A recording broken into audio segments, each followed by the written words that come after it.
వీక్షకులందరికీ నమస్కారం. ముందుగా రైతు సోదరులకి భారత వాతావరణ శాఖ ఒక కీలక అప్డేట్ తెలియజేసింది. రాజస్థాన్, మధ్యప్రదేశ్ మీదుగా తెలంగాణ మీదకి ఒక ద్రోణి విస్తరించింది. అయితే ఆకాశం తేలికపాటి మబ్బులతో మేఘావృతమై ఉంటుంది. వర్షాలు అయితే నమోదయ్యే అవకాశాలు లేదు, కానీ చలి తీవ్రత తగ్గటం, వేడి ఉష్ణోగ్రతలు పెరగడం, వచ్చే నెలలో కురవబోయే వర్షాలకి ఇది సూచికగా అని చెప్పి భారత వాతావరణ శాఖ రిపోర్ట్ రిలీజ్ చేసింది. ద్రోణి ఏర్పడినప్పుడు ఎలాంటి వాతావరణం ఉంటుందో అలాంటి వాతావరణం క్రియేట్ అవుతూ ఉంటుంది. ఆకాశంలో దట్టమైన మేఘాలు ఉండకపోయినా పలచగా మేఘాలు విస్తరిస్తూ ఉంటాయి. వచ్చే నెలలో కొన్ని ప్రాంతాల్లో వర్షాలు కురవబోతా ఉన్నాయి అనేదానికి ఇవి సంకేతాలు. చలి తీవ్రత కూడా క్రమంగా తగ్గిపోతూ ఉంది.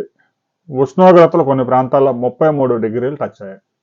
పగటి ఉష్ణోగ్రతలు బాగా పెరుగుతున్నాయి. చలి తీవ్రత అయితే తగ్గింది, కానీ కొన్ని ప్రాంతాల్లో ఉదయం పూట దట్టమైన పొగ మంచు కమ్ముతూ ఉంది. ఇక ఆంధ్రప్రదేశ్లో కూడా మొత్తం పొడి వాతావరణం నెలకొంది.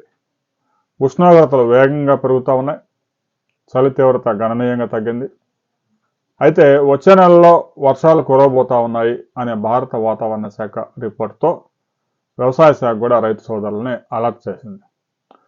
పంటల హార్వెస్టింగ్ చేసుకుంటున్న రైతులు జాగ్రత్తగా ఉండాలి.